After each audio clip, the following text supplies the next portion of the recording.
Baik, kita lanjutkan ke program Visum atau PTV Visum. Di sini saya menggunakan yang versi 2023. Namun sebagai informasi, sekarang PTV, pengembang dari Visum, sudah mengeluarkan yang versi 2025 dan dapat diunduh di browser sebenarnya dari Google. Jadi kalian tinggal search di mesin pencari di Google misalnya PTV Visum Student Version. Nah, nanti hasilnya akan mengarah ke sini, kalian bisa klik. Nah, silakan download yang ini, PTV Visum ya. Nah, dia akan muncul tautan untuk mendownload si PTV Visumnya. Nah, ini agak besar, jadi perlu internet yang mendukung ya. Tapi karena kalian sudah memasang PTV Visum yang kemarin sudah diberikan dari kami, itu juga bisa dipakai untuk pengerjaan tugas ini. Baik, nah di sini saya akan membahas antarmuka atau interface dari Visum sendiri. Sebelumnya yang perlu kalian perhatikan, versi PTV Visum atau Visum yang akan kita gunakan ini adalah seperti yang sudah dibahas tadi, yaitu yang student version. Nah, yang student version itu gratis, jadi bebas bisa dipakai, tetapi ada keterbatasan yang menyebabkan dia gratis ya. Nah, yaitu adalah si runtime ini.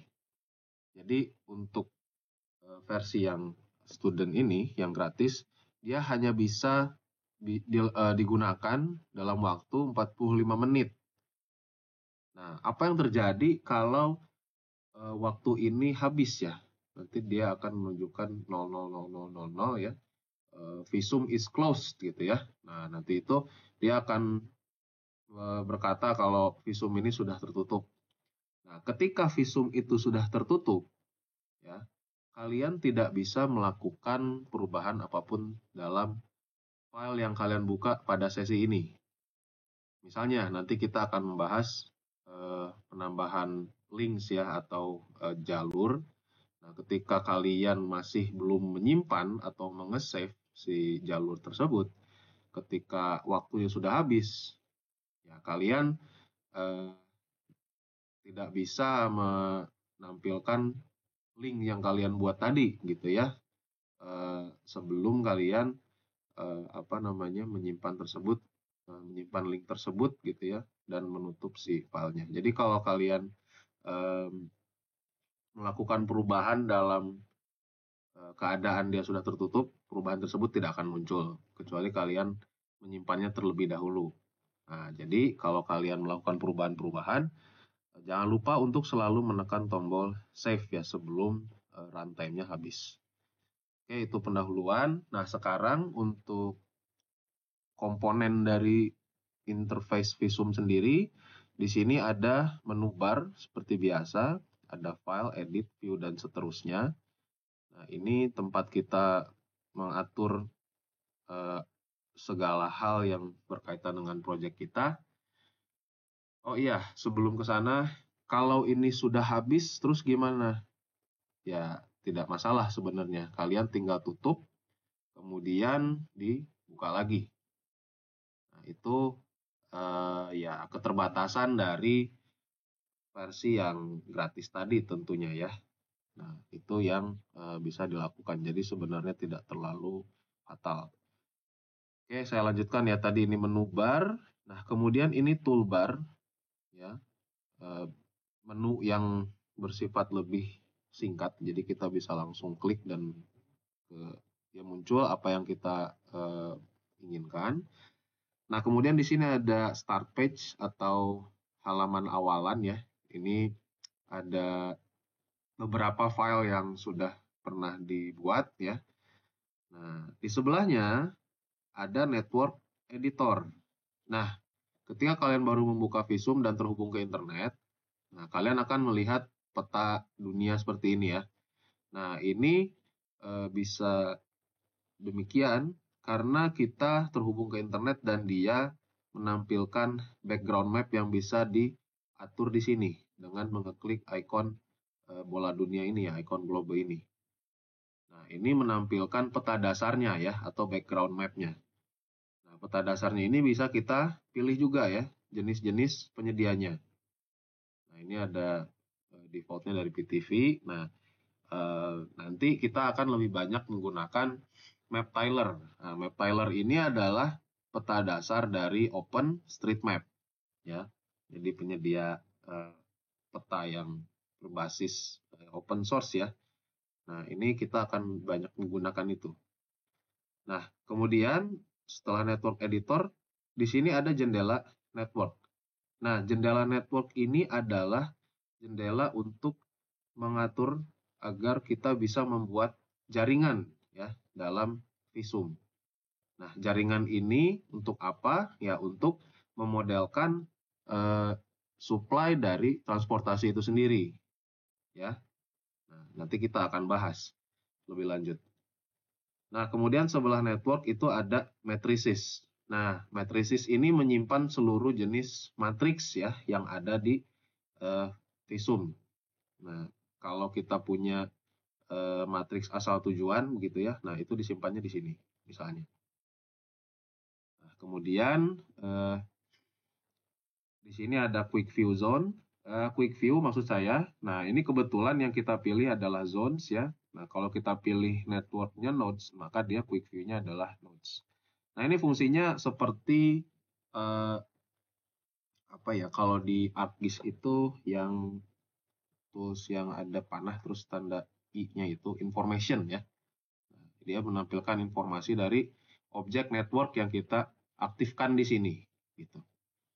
Nah, lalu selanjutnya ada yang tidak kalah penting tadi ya di network editornya terlewat. Nah, ini adalah toolbar untuk pengubahan atau pembuatan atau pengeditan network ya. Nah, di sini ada mode insert ya atau insert modes. Jadi dia ikonnya tanda plus. Nah, ini digunakan untuk membuat objek network yang kita pilih. Nah, jadi langsung saja misalkan kalau kita ingin membuat nodes ya, kita klik nodes-nya dulu di network, lalu kita pastikan modenya jadi insert. Nah, baru kita bisa memasukkan nodes. Nah, misalkan di sini, dan di sini. Nah, kalau sudah selesai, bisa kita alihkan ke mode edit ya, yang tanda panah ini. Nah, ini dengan mode edit ini kita bisa menyeleksi ya, memilih atau memindahkan ya. Jadi kalau kita mau memilih, ini di drag ya, ditekan lalu diseret ya mouse kita. Nah, untuk menyeleksi nodes yang kita mau edit gitu misalnya. Nah, setelah itu kita juga bisa memindahkan. Nah, ini caranya tinggal diklik saja yang tadi sudah terseleksi. Nah, ini sepertinya tidak bisa memindahkan dua-duanya ya. Jadi dia hanya bisa berefek pada satu nodes begitu. Nah, kalau yang ini saya belum terlalu paham ya, spatial selection ini. Ya, tapi kalau kita pilih ini, yang lain itu tidak akan aktif jadinya ya. Jadi kita belum butuhkan ya saya kira. Oke, nah sekaligus ya saya membahas juga ya, karena tadi sudah menyinggung yang network. Nah, seperti halnya nodes tadi ya pembuatannya. Nah, untuk yang lain ya, links misalnya, itu juga kita bisa menambahkan dengan cara yang sama. Jadi kita tekan dulu linksnya, nah baru kemudian kita menambahkan ya. Nah, kita mulai ke pembahasan tentang objek dari model jaringan ya. Maaf. Oke, nah jadi di sini objek jaringan yang kita akan gunakan tadi seperti yang saya bahas itu berkaitan dengan supply dari transportasi itu sendiri. Ya, dengan kata lain bisa disebut juga prasarananya atau sistem jaringan gitu ya, sistem jaringan dan juga nanti kita akan bahas ada sistem kegiatan di zona. Nah, saya akan bahas dulu dua objek network yang penting dalam jaringan, yaitu yang pertama nodes, yang kedua links. Nah, nodes dan links ini membentuk jaringan ya. Kalau nodes itu adalah titik-titik ya. Nah, titik-titik ini bisa merepresentasikan, misalnya kalau dia dalam jaringan jalan itu bisa berupa simpang ya. Nah, simpang atau kalau dia berupa jalan raya ya, lalu ada titik putar balik atau U-turn. Nah, itu juga bisa kita modelkan sebagai nodes. Nah, intinya adalah objek pada jaringan ya yang berbentuk titik ya, yang bisa direpresentasikan oleh titik. Nah, cara membuatnya tadi sudah saya demonstrasikan ya pembuatannya. Nah, yang kedua yaitu adalah links. Nah, links ini adalah objek yang merepresentasikan garis. Nah, jadi kalau dalam jaringan jalan ya, ruas jalan itu ya kita bisa modelkan dengan links ini. Nah, membuat links itu harus ada nodes-nya dulu. Nah, jadi ketika sudah ada nodes-nya baru kita bisa buat link-nya. Nah, membuat link itu sama ya, kita klik dulu yang links-nya, pastikan ini di network terpilih yang links.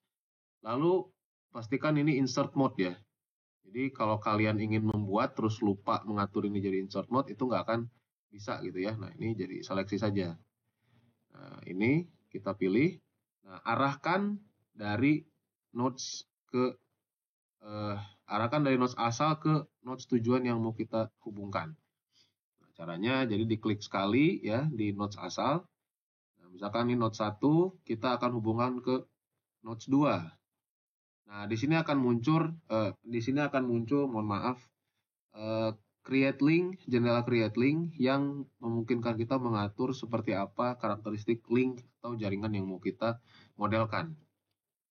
Nah, ini ada number, jadi tiap objek link dan nodes apapun itu ya, semua objek network itu pasti punya nomor yang bisa diatur. Nah, jadi ini bisa dibiarkan ya. Kemudian from node-nya ini menunjukkan dari node mana dia berasal ya. Nah, kemudian to node-nya itu ke node mana dia berakhir gitu. Nah, ini berpengaruh nanti ya ke bagaimana kita memodelkan jalan tersebut. Nah, ini tipe ini bisa diabaikan saat ini ya. Belum ke sana kita. Nah, untuk yang from dan to tadi itu berpengaruh ke arah yang kita modelkan. Jadi kalau misalkan ada jalan searah, jangan tertukar from dan to-nya. Ya, itu kita harus pastikan. Kalau dia arahnya ke 2 ya, searah ya berarti nanti tarik garisnya dari 1 ke 2. Nah, ini bisa kita atur ya. Kalau kita mau bikin jalan searah ya dari 1 ke 2, ini tinggal di checklist. Tapi kalau ini kita nggak usah apa-apakan dulu ya. Nah, kita pencet OK. Nah, kemudian untuk yang kedua ini juga sama ya. Nah, jadi kita bisa membentuk jaringan tertutup seperti ini. Nah, itu yang pertama ya. Set pertama yaitu nodes dan links ya. Nah, selanjutnya untuk objek network yang ketiga atau yang kedua ya. Kalau kita anggap nodes dan links ini sama. Yang ketiga itu adalah zones ya. Nah, zones ini adalah ya seperti namanya ya, zona. Nah, zona seperti yang kita sudah pelajari, ini adalah tempat bangkit dan tertariknya pergerakan gitu ya. Nah, untuk membuat zona, di sini kita perlu menentukan di mana titik sentroidnya dulu. Nah, jadi seperti yang sudah kita pelajari di kelas, tiap zona itu pasti ada sentroid. Nah, maknanya sentroid ini adalah tempat pergerakan itu berasal dan juga berakhir. Nah, kita contohkan dulu ya, misalkan ini zona pertama, kita pastikan ini insert dan klik sekali. Nah, ini adalah centroid untuk zona 1 ya. Nah, kemudian setelah kita mengeklik si 1 ini, menempatkan si centroid ini, dia akan memfasilitasi kita untuk membuat areanya. Nah, di sini pembentukan areanya itu bisa kalian lihat ya, kalau setelah kalian klik lagi. Nah, ini akan ada garis yang ada tanda panah ya. Nah, arah tanda panah ini menunjukkan di mana poligon yang menjadi areanya di dalamnya. Jadi maksudnya kita harus membuat area ke arah searah sedemikian rupa sehingga si panahnya ini ke dalam ya. Nah, dengan kata lain, si area atau si poligon ini pembentukannya itu berlawanan dengan arah jarum jam. Gitu. Nah, tadi saya sudah mengeklik beberapa kali ya. Nah, terus yang terakhir kalau mau mengakhiri ya, bisa kita klik kanan mungkin ya. Nah, kemudian finish insertion of face. Nah, jadi dia membentuk satu zona ya. Nah, ini untuk ini area zona 1. Nah, area ini seperti apa? Nah, itu disesuaikan dengan gimana kita merumuskan zona kita itu ya. Nah, ini berkaitan dengan ukuran zona gitu. Ya. Nah, tapi di sini hanya contoh saja. Nah, selanjutnya ini juga bisa untuk pembuatan zona itu ya, kita bisa mengakhiri juga dengan double klik ya. Nah, itu juga sama. Nah, jadi kita di sini ceritanya kita bikin 3 zona dulu ya. Oke, sebelumnya kalau misalnya kalian lupa ya, setelah bikin centroid itu kalian malah pencet escape gitu ya. Nah, ini kan jadi tidak ada boundariesnya ya, tidak ada batas zonanya gitu. Nah, sebenarnya di sini kalian tidak usah khawatir ya. Nah, kalau kalian ingin menambahkan si areanya lagi, nah, kalian bisa menggunakan edit mode ini, kemudian klik si centroid zonanya, pastikan ini tercentang ya, permit interactive editing of geometries. Nah, jadi ini centang dulu, aktifkan dulu maksud saya. Kemudian ini kita klik kanan dan pencet pilih add face. Nah, dia akan masuk ke mode memasukkan area lagi. Nah, itu adalah objek yang ketiga ya, yang penting. Kemudian kita perlu memasukkan objek yang keempat ya, yang yang diperlukan dalam memodelkan jaringan kita. Nah, di sini namanya adalah connectors. Nah, connectors ini adalah penghubung antara centroid zona kita dengan nodes jaringan. Nah, ini tuh ibaratnya kemana nodes yang diarahkan oleh si konektor ke centroidnya. Atau orang yang bergerak dari centroid zona ini, itu keluarnya kemana. Nah, gitu ya. Jadi misalkan ya, saya langsung saja. Nah, ini kalau kita mau memilih apa yang kita mau tampilkan, ini tinggal kita klik saja icon yang ada di sebelah yang paling pojok ini ya, yang ada di sebelah corong ini ya. Nah, ini artinya kita menampilkan atau menyembunyikan objek yang kita ingin fokuskan ya. Nah, di sini connectors belum tertampilkan ya, kita coba tampilkan. Nah, kita tambahkan sekarang ya. Nah, ini misalnya untuk yang zona 1 ya, ambil saja yang gampang, kita arahkan ke node 1 ini. Nah, itu untuk konektor si zona 1. Kemudian untuk zona 2 ke sini misalnya ya. Ini nggak apa-apa ya, zona 3 malah ke node 2 ya, nggak masalah. Yang penting nanti konsisten ya si zona dan linksnya. Itu seperti itu ya. Sebenarnya bisa juga si connectors ini disambungkan ke sini ya. Tapi itu akan lebih rumit dan pembahasannya tidak diberikan di sini. Jadi anggap kita sekarang punya satu konektor untuk satu zona, satu centroid gitu ya. Nah, itu yang perlu dipahami terlebih dahulu terkait dengan dasar dari visum ya, dari networknya sendiri.